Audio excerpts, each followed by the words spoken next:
Je vais vous parler des Sayanim ce soir. Sayanim, 5e colonne au service d'Israël. Bon, les Sayanim, c'est une invention extraordinaire parce que je vais d'abord les définir. Sayan au singulier, Sayanim au pluriel, c'est un mot hébreu qui veut dire celui qui aide. Donc, ce sont des Juifs qui vivent en dehors d'Israël, qui sont recrutés par le Mossad et qui donnent un coup de main au Mossad. Ils relèvent du Mossad. Le Mossad a un département qui s'appelle guerre de propagande. Et ces Sayanim sont à peu près 50 000 dans le monde, 3 à 4 000 en France, 3 000 à Londres, 10 à 15 000 aux États-Unis, spécialement regroupés à New York pour la finance et à Los Angeles pour les médias, la télévision, etc. Ils sont recrutés comment? C'est très facile. Il existe une franc-maçonnerie juive internationale, peut-être vous avez entendu parler, qui s'appelle le Bnei Brit, c'est-à-dire les enfants de l'Alliance, et qui regroupe 500 000 membres à travers le monde, réservés aux Juifs. Évidemment, cette franc-maçonnerie, ceux qui en font partie, ce sont des gens de très haut niveau, ne serait-ce que par les contributions financières qui sont très élevées et qui vont pratiquement du cadre moyen supérieur à un parlementaire, directeur de banque, etc. Enfin, vous pouvez imaginer la catégorie des 500 000 qui font partie de cette organisation. Donc, cette organisation est totalement dédiée à la défense d'Israël.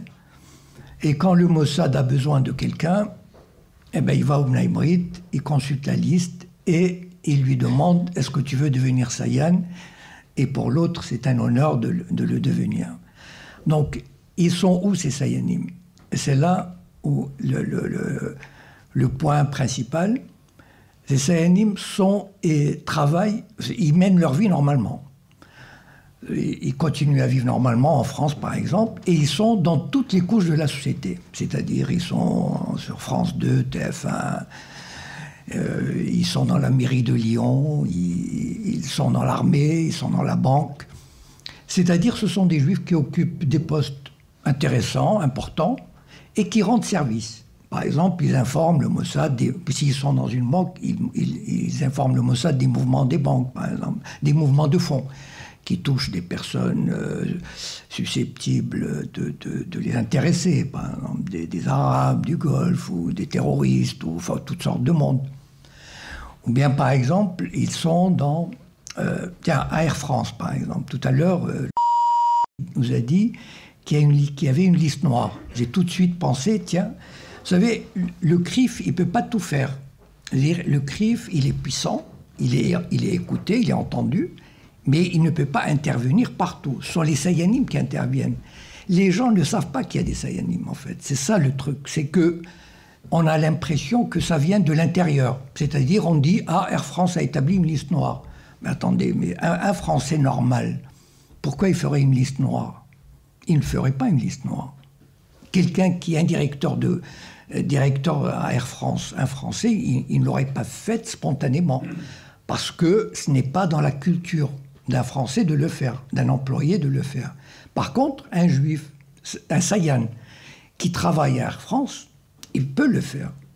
Et là, par exemple, je vais vous raconter 2 anecdotes. Il y a quelqu'un qui a écrit sur les Sayanim.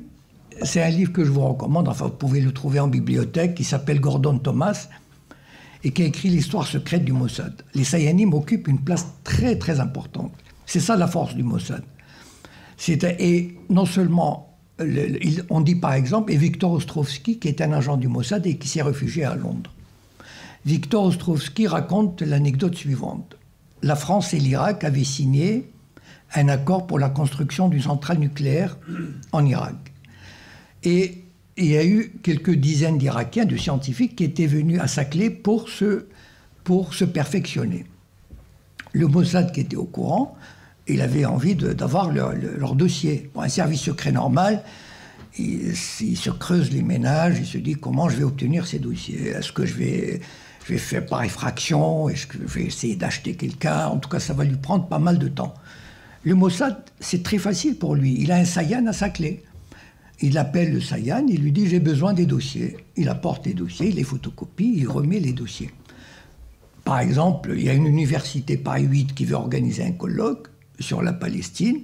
Ben, tiens, comme par hasard, on a des Sayanim au conseil d'administration.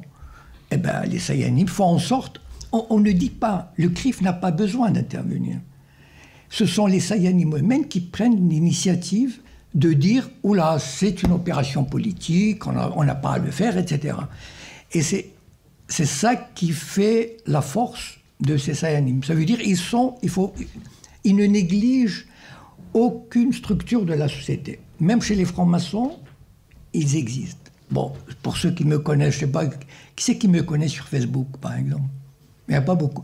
J'ai remarqué que les Lyonnais se méfient beaucoup de Facebook, mais bon, mais ça, c'est une autre histoire. C'est dommage parce que c'est une source d'information très intéressante. Enfin bon. Prenons par exemple vous avez entendu tous parler évidemment de Gilad Shalit. Bon. Imaginons le travail des Sayanim. Vous savez, moi j'observe beaucoup les médias judéo-sionistes. Je les écoute tous les jours, je les suis. Ce qui me permet d'avoir cette vision. En plus, bon, je connais un peu Israël. Je suis allé souvent. Je parle un peu l'hébreu. Je connais plus ou moins l'état d'esprit. Et donc, j'ai raconté l'histoire de Saclay. Et donc, quand Gilad Shalit, un caporal d'une armée d'occupation, a été enlevé par le Hamas, du jour au lendemain, je peux vous dire, enfin, moi j'ai assisté à cette campagne, du jour au lendemain, c'est très simple. Son nom a été matraqué par tous les médias, ce qui fait qu'une semaine après, je pense que personne, même au fin fond de l'Ardèche, personne n'ignorait qu'il y avait un Gilad Shalit, un prisonnier, imaginez, un prisonnier israélien aux mains du Hamas. Bon. Et son père, qui est un petit fonctionnaire, vous savez, c'est comme s'il vivait à Mâcon, l'équivalent en Israël. Un patelin, c'est un petit fonctionnaire. En une semaine, il est devenu une personnalité internationale. C'est-à-dire, il a rencontré Sarkozy, Merkel, Obama, Bush, le secrétaire général de l'ONU, le pape. Mais attendez, imaginez, même un général français, on n'aurait pas fait la même chose pour lui. Un général américain, on n'aurait pas fait ça pour lui. Imaginez un instant un petit fonctionnaire israélien qui devient l'interlocuteur privilégié du gratin mondial. Voilà. Voilà la force des Sayanim. Ça veut dire ces Sayanim qui occupent les places importantes au ministère des Affaires étrangères, dans les ministères, au Parlement, etc. Ils travaillent, eux. Voilà. Ils font en sorte que le père de Gilad Shalit soit reçu. On ne sait pas, c'est pas le CRIF qui fait ça. C'est un travail en sous-main, c'est un travail clandestin, et c'est un travail qui se fait en douce. Voilà. Et la force de l'idéologie sioniste en France et dans les autres pays vient de là. Voilà. Par exemple, les Américains ont fait un film qui s'appelle Exodus en 1961. Je ne sais pas si vous l'avez vu, bon. Il est passé plusieurs fois à la télévision. Ben, vous savez, un film comme ça, juste un film, avec Paul Newman, un très bon film d'ailleurs, mais qui reprend, vous savez, comme on appelle le storytelling. Bon, c'est-à-dire comment on raconte une histoire. Bon, le storytelling sioniste, c'est-à-dire les Juifs qui, pleins d'idéal, sont arrivés dans une terre aride, sont dépeuplés, délaissés par ses habitants et qui se sont retroussés les manches, qui ont travaillé 15 heures par jour, dans un esprit, ils ont tendu la main à leurs frères palestiniens qui l'ont rejeté, qui ont mordu la main qui les a nourris, etc. Enfin bon, c'est un film, enfin moi je trouve fabuleux du point de vue de la propagande. Mais c'est un film qui a formaté une génération entière d'Européens, d'Américains pour Israël, pour le sionisme.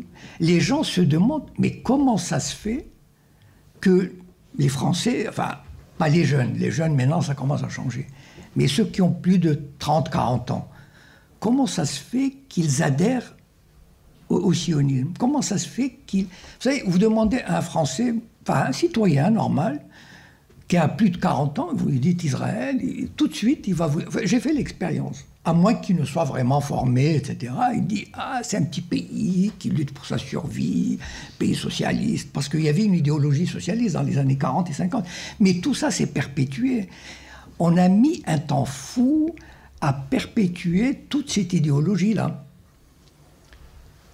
Et ce que je voulais dire à propos de Gilad Shalit, c'est que dans la semaine qui a suivi l'enlèvement, il y a eu les forces d'occupation sionistes ont enlevé 45 personnalités du Hamas. Des personnalités, c'est-à-dire des ministres, des députés, des conseillers municipaux, des pères de famille, qui n'avaient rien à voir. Je veux dire, on ne les a pas, tout à l'heure, à parler de détention administrative. C'est ça la détention administrative, c'est-à-dire la police vient frapper à votre porte, elle vous détient, voilà. Elle émet un avis de détention administrative pour 6 mois. Sans procès, sans avocat, sans visite, sans rien. Voilà, on détient. Est-ce que vous avez entendu parler un seul nom de ces 45? Personne. Par contre, Gilad Shalit, on nous a bassinés. Et alors, on est allé aussi si loin. Au mois d'octobre l'année dernière, j'ai écouté France Info et je tombe par hasard. Mais il faut... Non, mais voilà, je vais vous dire une chose. Enfin, moi, je pars du principe, il faut connaître l'ennemi. Voilà. Donc, moi, j'essaie de connaître bien mon ennemi. Et il y a des Sayanim à France Info. Pourquoi? Parce qu'au mois d'octobre l'année dernière, France Info a dit, il y a un an, Gilad Shalit a été échangé. Notre correspondant en Israël, un reportage de notre correspondant en Israël sur Gilad Shalit un an après. Alors moi, je me dis, mais c'est pas possible.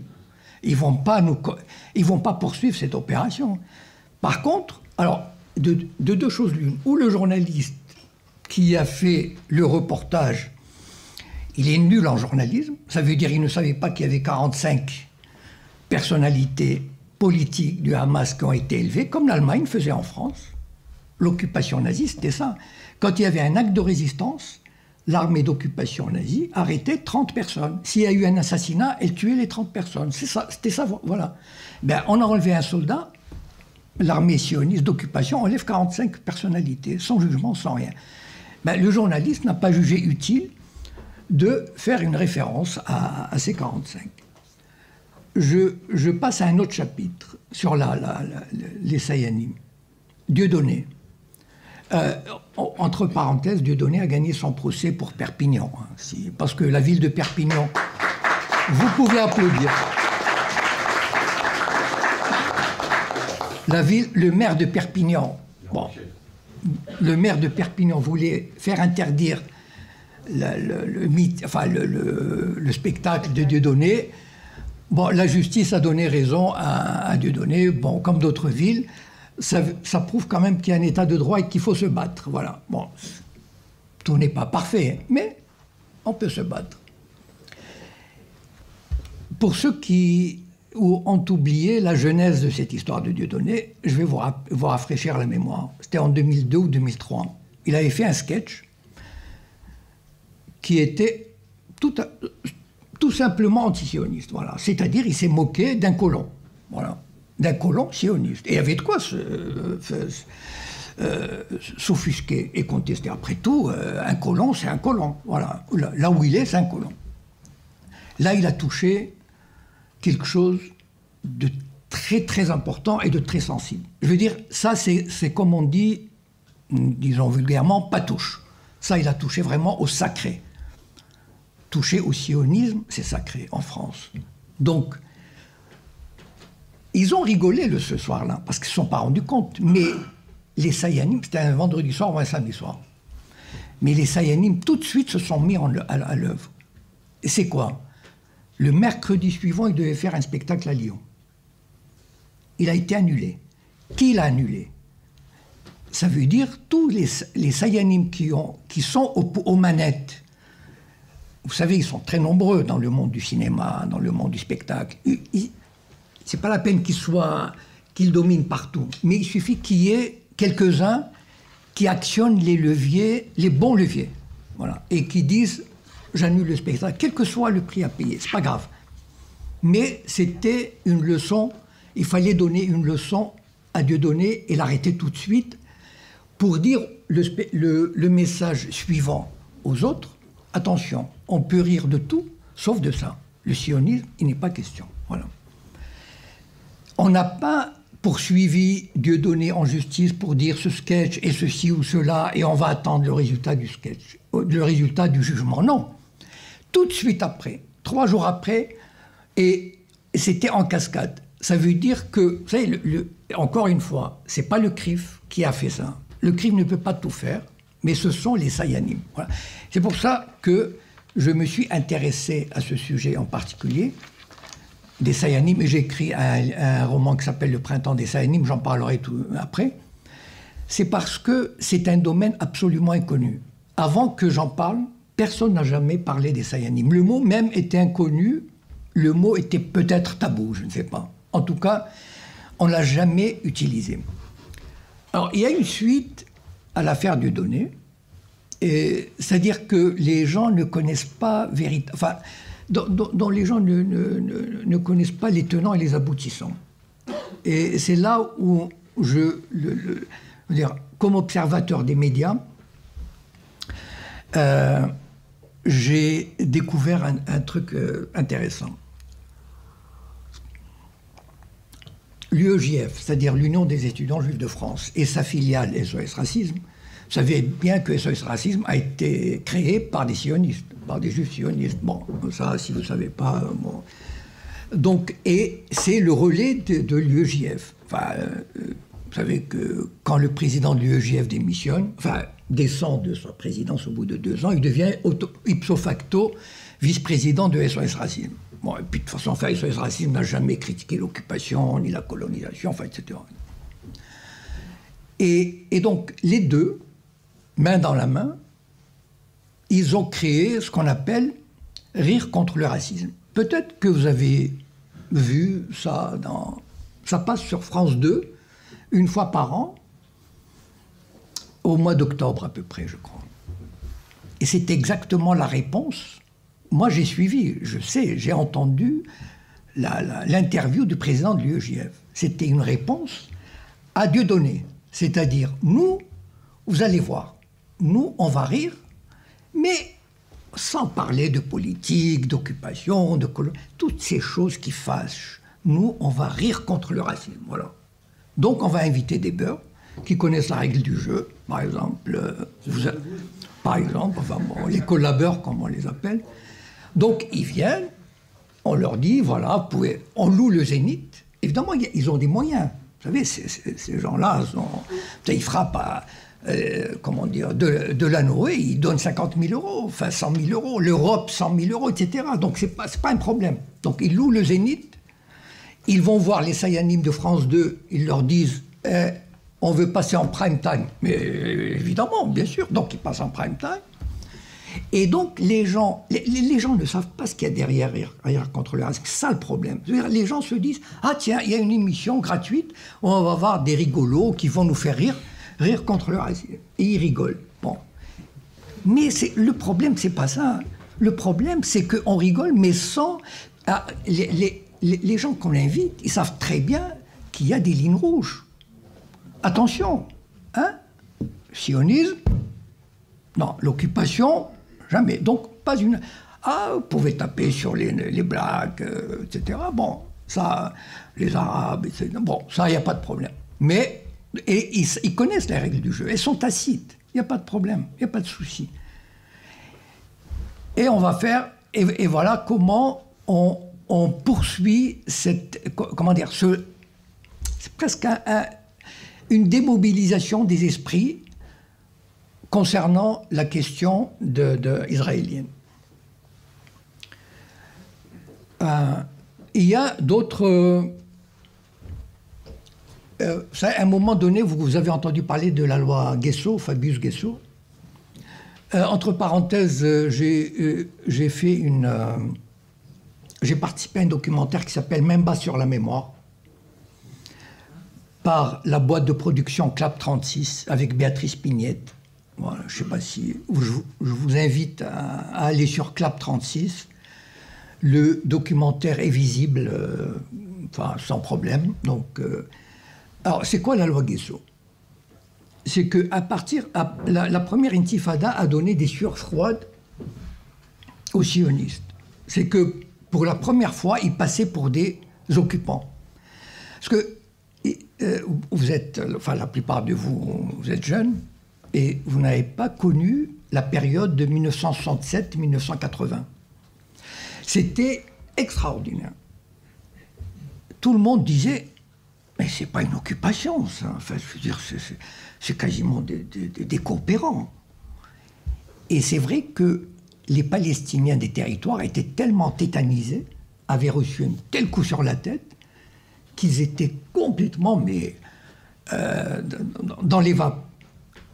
Je me souviens de cette époque, comme j'ai de la famille en Israël, ils me racontaient, ils allaient faire le marché à Ramallah, ils allaient dans les restaurants au bord de mer à Gaza, etc. Et ça leur paraissait absolument naturel. Ils n'allaient même pas avec une mitraillette, enfin, ils portaient peut-être une mitraillette, mais disons, ils allaient les mains dans les poches. C'était, et les journalistes, évidemment, les journalistes qui étaient payés pour aussi, hein, c'est pas les journalistes du Monde, de Libération, n'existaient pas encore, mais enfin, il allait, et du Figaro, etc. Moi, je me souviens de cette époque où on disait, ah, c'est pas une occupation, c'est pas possible. Donc, dans l'esprit des gens, Israël était là, mais comme par hasard, voilà. Et les Sayanim ont fait en sorte, il ne faut jamais perdre de vue, voilà, qu'il y a des Sayanim sur France 2, TF1, iTélé, etc. Il ne faut pas qu'il y en ait beaucoup, c'est pas la peine qu'il y en ait beaucoup. Il suffit qu'il y ait 2, 3, 4, bien, là où il faut, pour donner l'impulsion, voilà.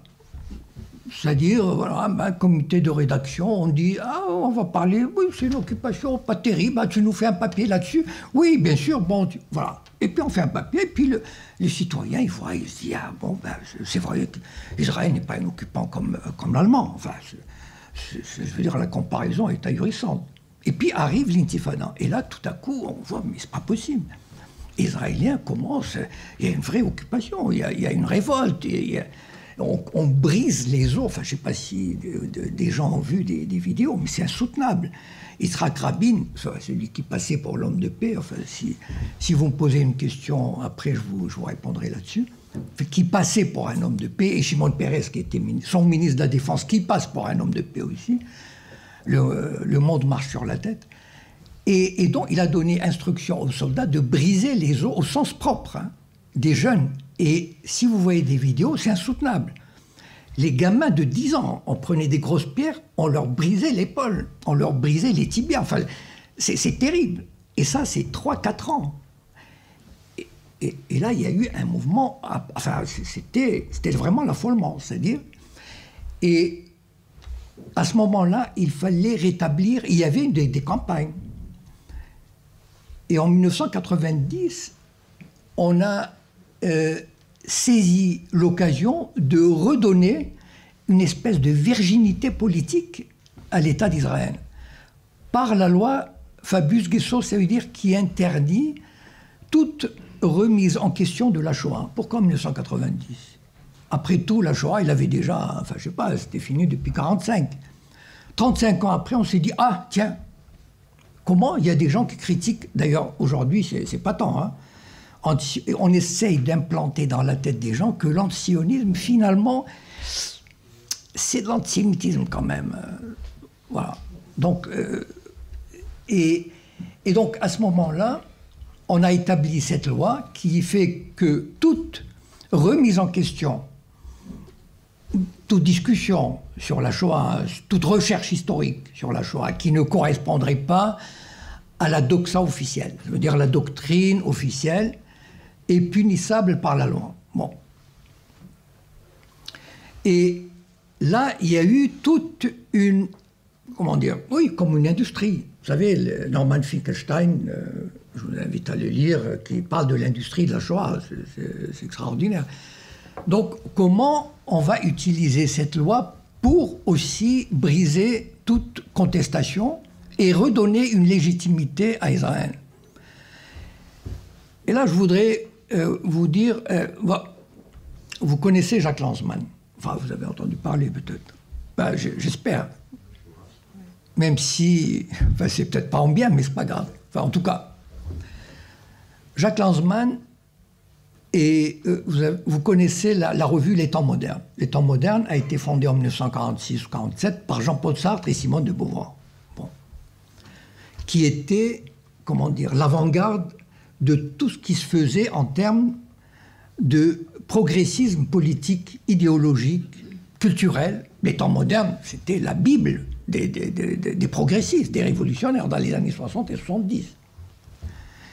Il se trouve que les Temps modernes, à la mort de Sartre et de Simone de Beauvoir, qui est devenu président? Jacques Lanzmann. Il a transformé les Temps modernes. Moi, j'ai lu, c'est incroyable. C'est devenu un torchon sioniste.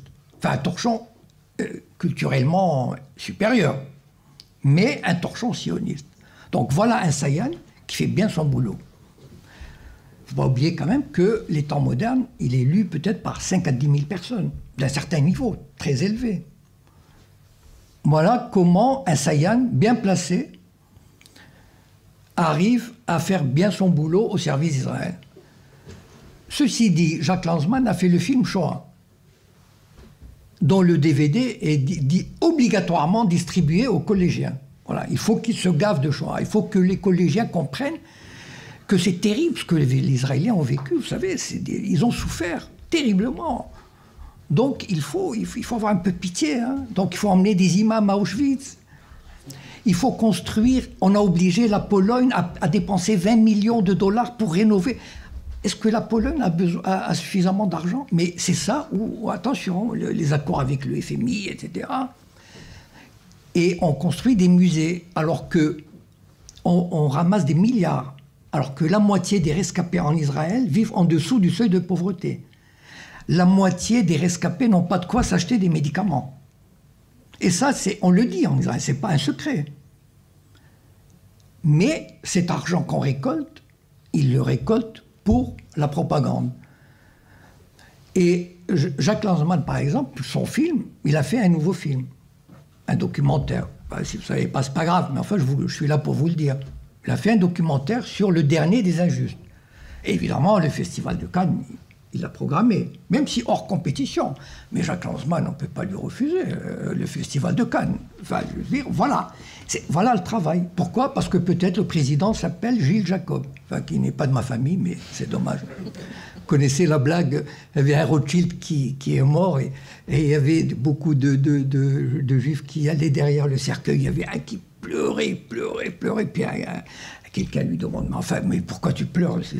Il était de ta famille. Il dit, mais non, justement. Voilà, c'est pour ça qu'il pleurait. Bon, en tout cas. Et donc, son film, par contre, enfin, j'espère que vous avez entendu parler du film, mais vous n'avez pas Facebook, c'est terrible.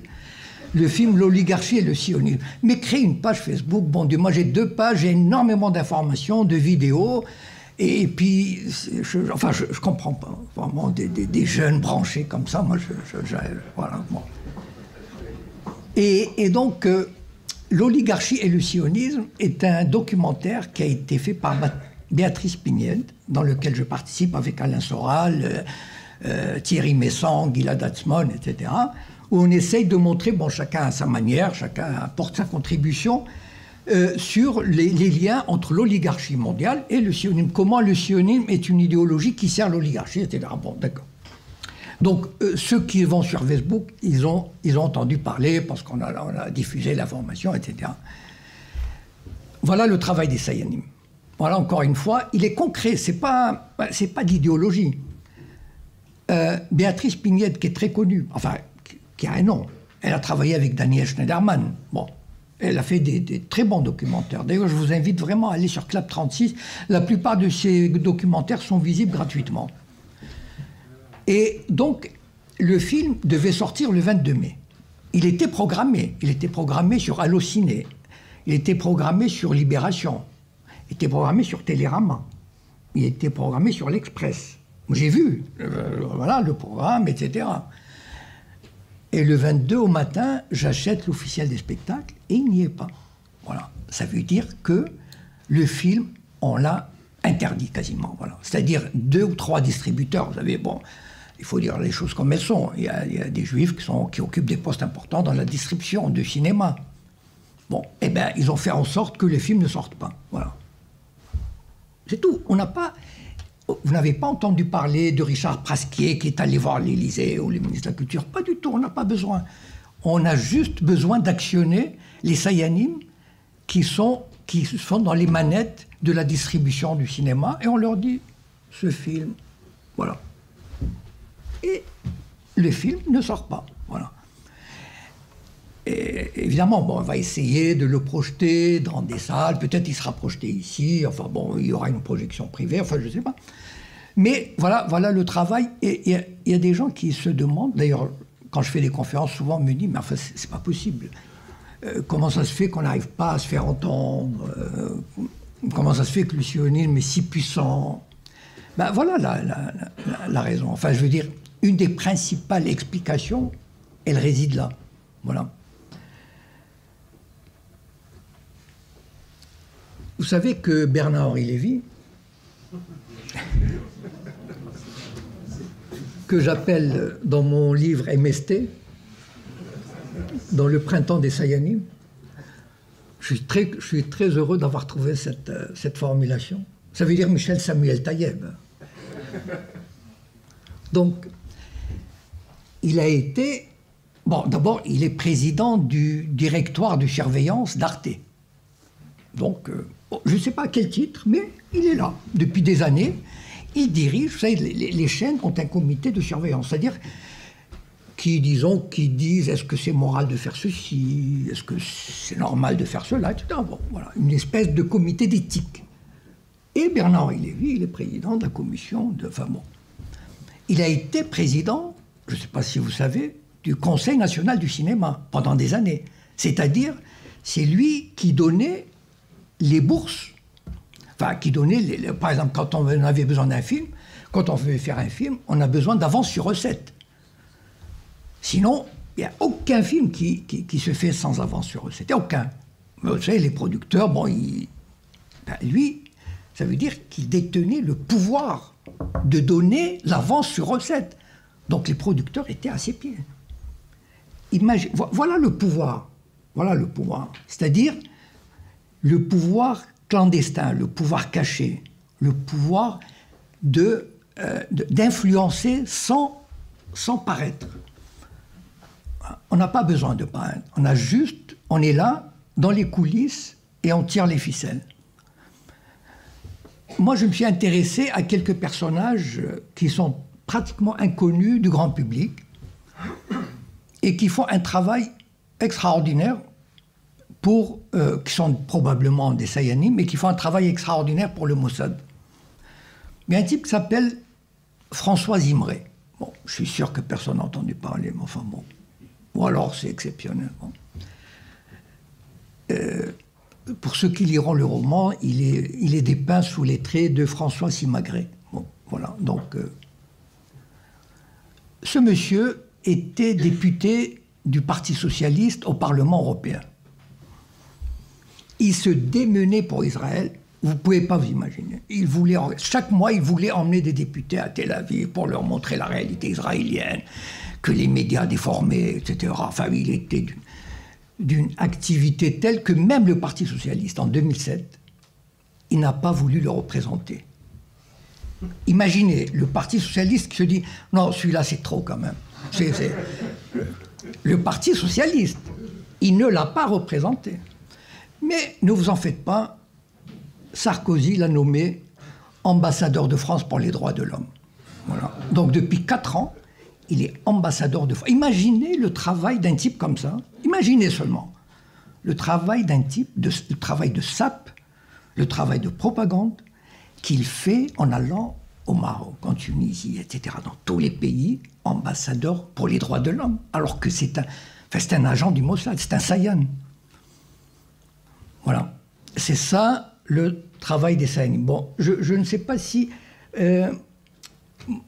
moi, bon, je pense que je vais terminer parce que moi, je préfère, j'aime bien le débat. Donc, je voudrais dire juste une chose, enfin deux choses pour terminer. Pourquoi j'ai intitulé la conférence « Les Sayanim, une 5e colonne au service d'Israël » Parce que, pour moi, les Sayanim sont des juifs français, enfin, pas tous les juifs, hein, les Sayanim, ceux qui acceptent de travailler pour le Mossad, les Français, les Anglais, les Américains, ils ont le cœur là-bas en Israël. Ils n'ont pas le cœur en France ni aux États-Unis. Ce sont, en cas de guerre, en cas de tension, ils choisiront plutôt Israël. Je sais comment ils fonctionnent. Et donc, c'est une 5e colonne. C'est-à-dire, une 5e colonne, ben, vous savez ce que c'est. Hein. Donc, voilà, ça veut dire que ce sont des agents étrangers qui travaillent pour leur pays d'origine. Voilà.